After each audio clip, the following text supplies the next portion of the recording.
नमस्ते दगड़ियों दोस्तों, राधे राधे, जय श्री कृष्णा, जय देवभूमि उत्तराखंड। मैं शोभा बिष्ट ब्लॉग की शुरुआत कर रही हूँ आज सुबह 5:45 से, मतलब अभी 6 बजने के लिए 10 मिनट बाकी है।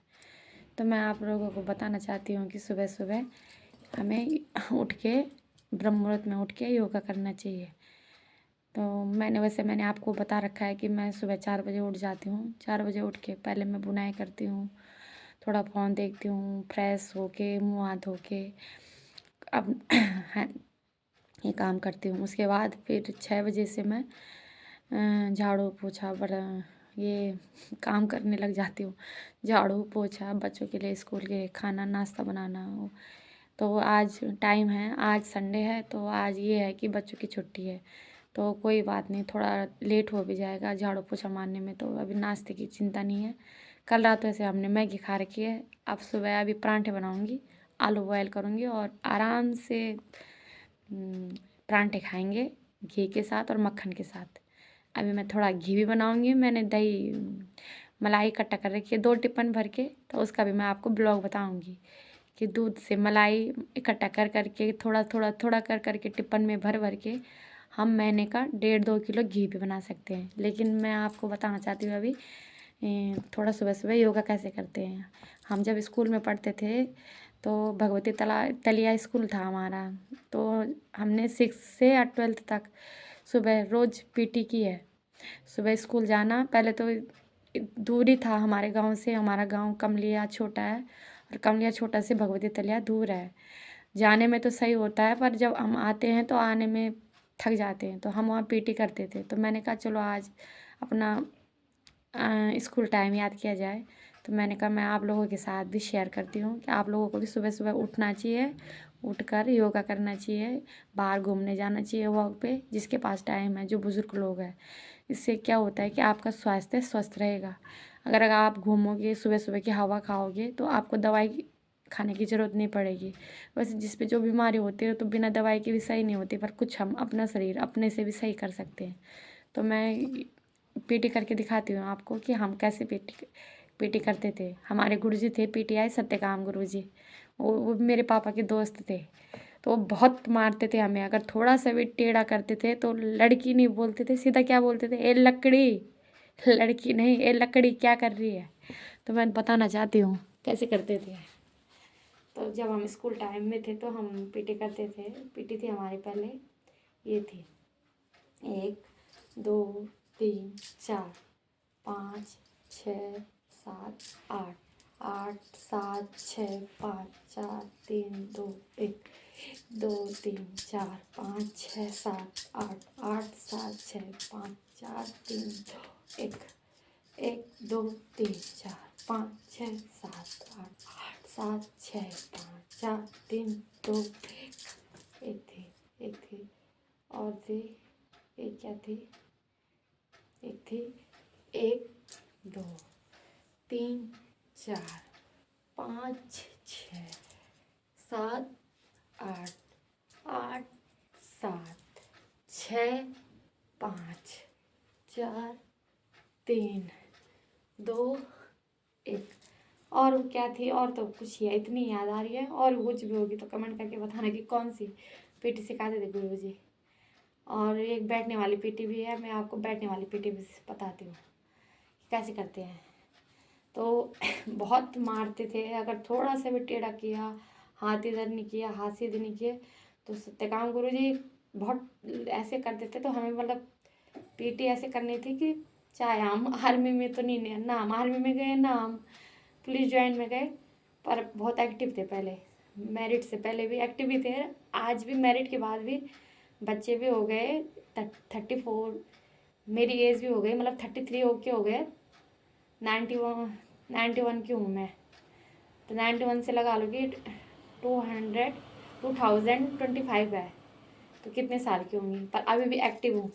अभी भी मैं, अगर मेरे साथ कोई दौड़ लगाएगा तो मैं उसको हरा दूँगी, चाहे वो आर्मी में हो या पुलिस में हो या कोई किसी में भी हो। कंपटीशन करना होता आ जाना मेरे साथ दौड़ लगाने के लिए ग्राउंड में।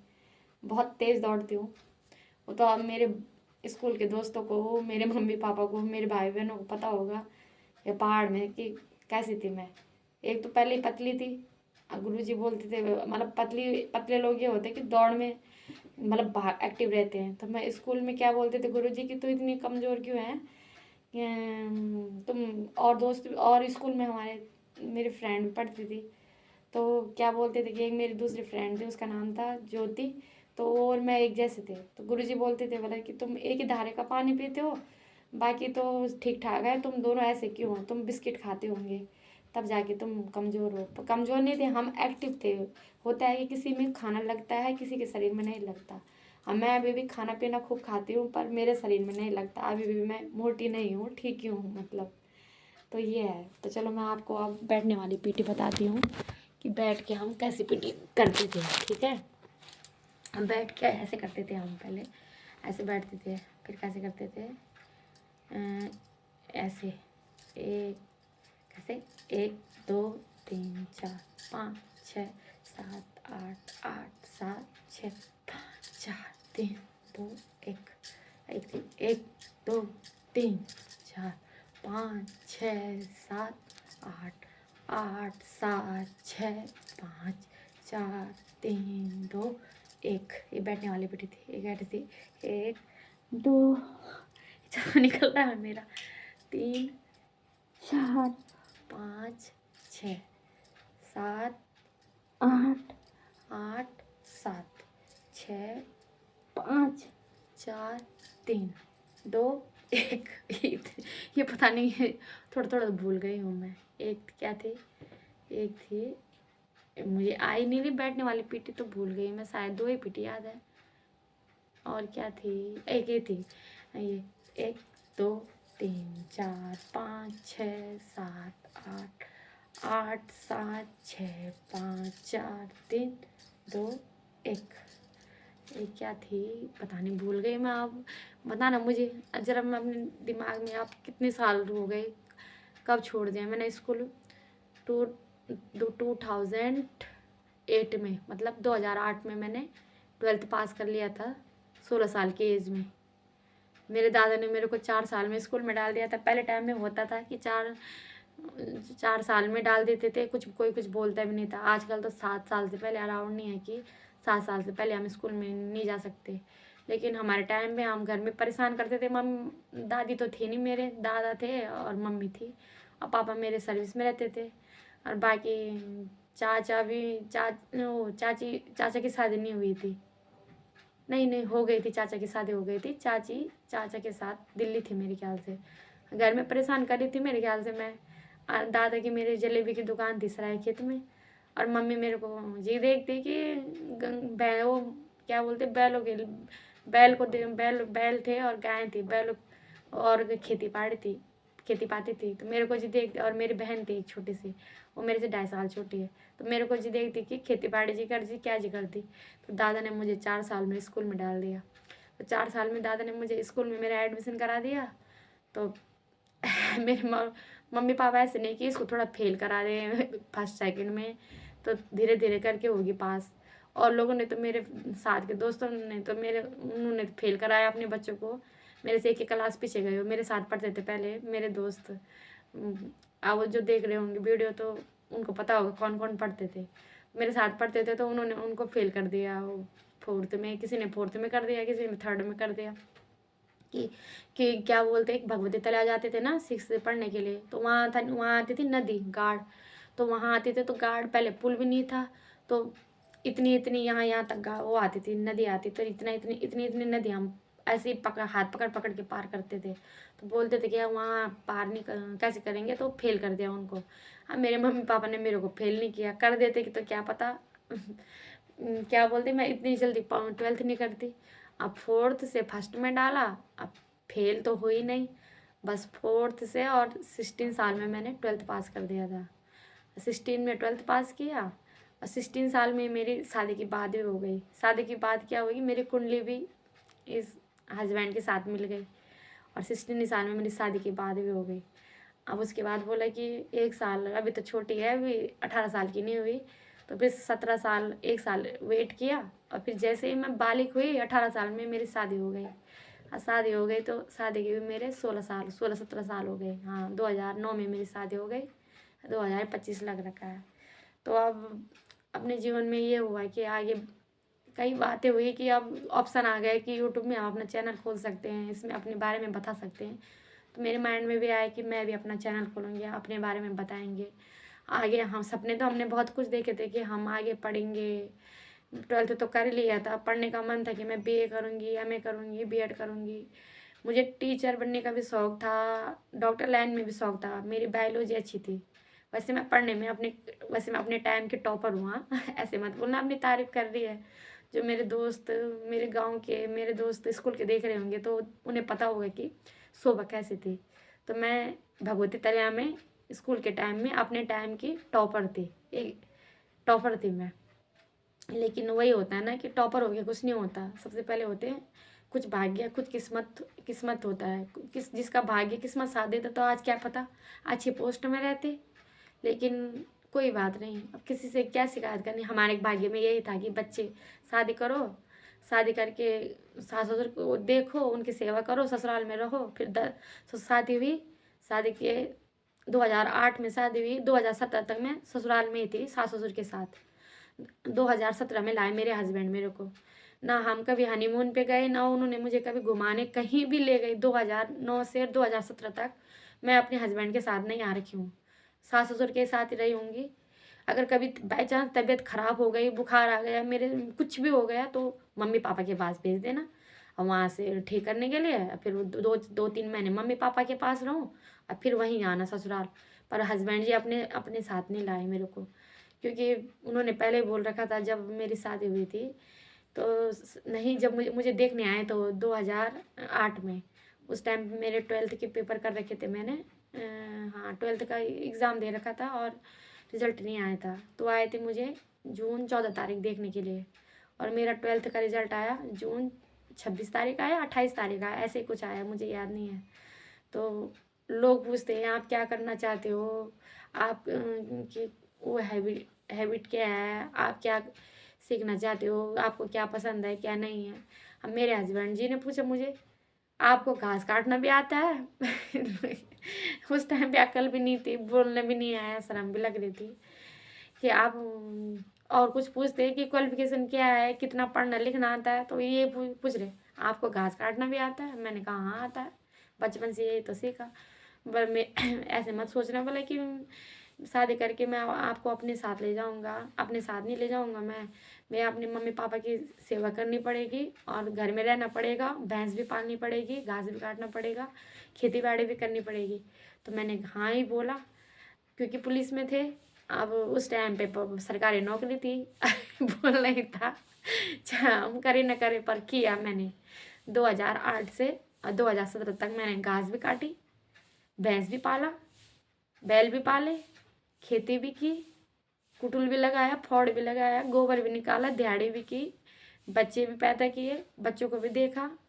मैंने खेती का काम भी किया पूरा, घास भी काटा, लकड़ी भी लाई, और घर का काम भी किया पूरा, खेत में भी किया और घर में भी किया।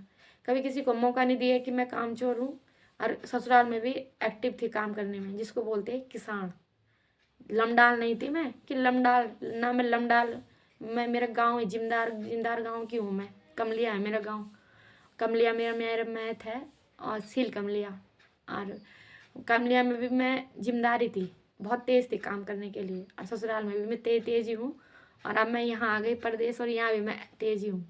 तो मैंने कहा मतलब मुझे इतनी हिम्मत होती है ना काम करने में, पढ़ाई लिखाई में तो मौका नहीं मिला आगे बढ़ने के लिए। वैसे मन तो है कि अभी भी अपनी पढ़ाई आगे करूँ, पढ़ाई करूँ, पर देखो सपना तो देख रखा है कि मुझे भी पढ़ना है, आगे बढ़ना है।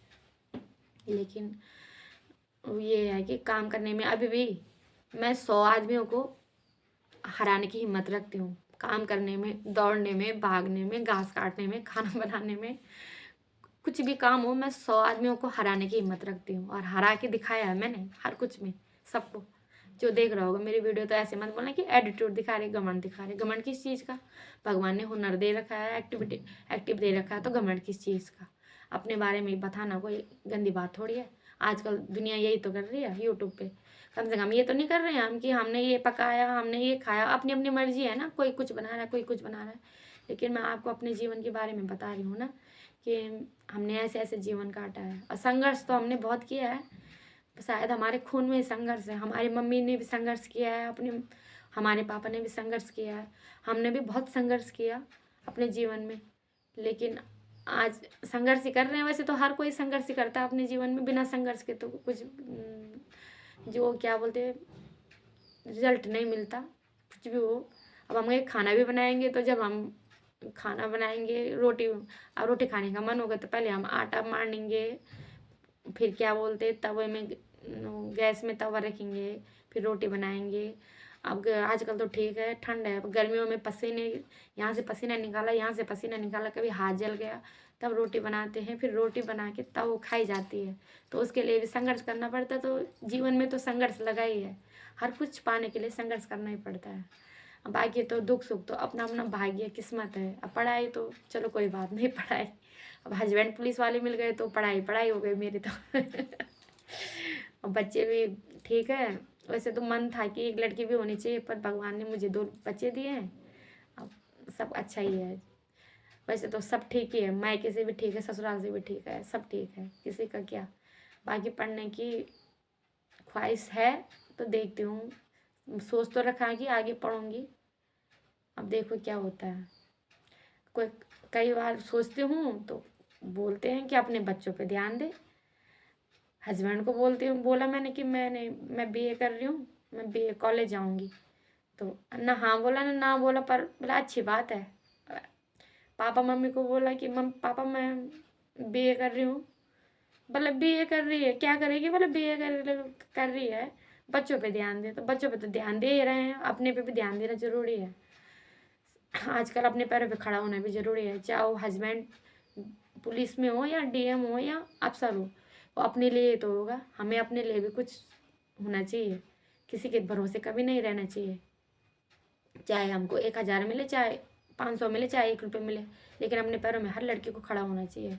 मेरा मानना तो यही है कि बेटी की शादी करो, अच्छे परिवार में करो, अच्छा बेटा ढूंढो, क्वालिफिकेशन अच्छी ढूंढो, लेकिन सबसे पहले अपनी बेटी को लायक बनाओ, अपने पैरों पे खड़ा करो, कि कल कोई किसी भी बेटी को किसी के आगे झुकना ना पड़े। कोई बात नहीं, उसकी पढ़ाई, उसकी शादी में मत करना खर्चा। अगर वो अपने पैरों में खड़ी हो जाएगी, लायक बन जाएगी, तो अपनी शादी अपने आप कर सकती है, अपना खर्चा अपने आप उठा सकती है। लेकिन हर मम्मी पापा अगर लायक बना दे अपनी बेटी को, लायक कोर्स करा दे, पढ़ा दे, जो उसका मन हो, जो करना चाहती हो, जो ना करना चाहती हो तो उस पर डिपेंड है। उनकी तो शादी करनी है। हमारे टाइम में तो नहीं था ये, लेकिन आजकल के टाइम में है। तो जो करना चाहती है लड़की आजकल, तो उसको करने दो, उसको उसके पैरों में खड़ा होने दो। ये होगा तो सेल्फ डिफेंस अपने आप में, कि हाँ सेल्फ डिफेंस की किसी के आगे ना झुके। आजकल वैसे भी दुनिया में कितना कुछ हो रहा है।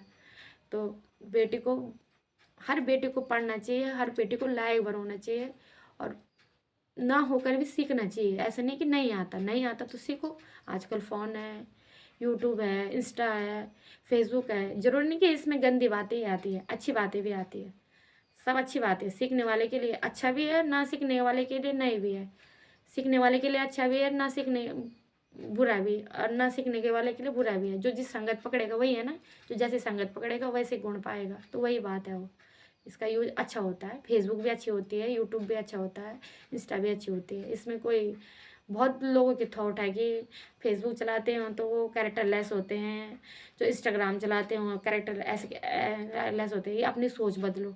ये 2025 है, 1925 नहीं है, 2025 है। तो सोच बदलो अपनी। तो ऐसे मत बोलना कि हमको बोल रही है, मैं किसी को नहीं बोल रही, मैं अपनी जीवन कथा आपको बता रही हूँ। और बाकी मैं इस ब्लॉग को यहीं पे एंड करती हूँ। बाकी मुझसे जो भी त्रुटि होगी तो क्षमा करना। वैसे मैं उत्तराखंड की हूँ, तो जय देवभूमि उत्तराखंड, जय भारत। हम हैं इंडिया वाले, और हम हैं देवभूमि उत्तराखंड, पौड़ी और कुमाऊनी वाले। पौड़ी में मेरा मायका है, पौड़ी बिरोखाल ब्लॉक, कमलिया छोटा, पोस्ट ऑफिस जोगीमढ़ी, और बिरोखाल ब्लॉक में मेरा मायका है। और ससुराल है मेरा अल्मोड़ा, गुदलेख, सियालदे ब्लॉक, हाँ, सियालदी ब्लॉक में। और ससुराल का नाम है गुदलेख।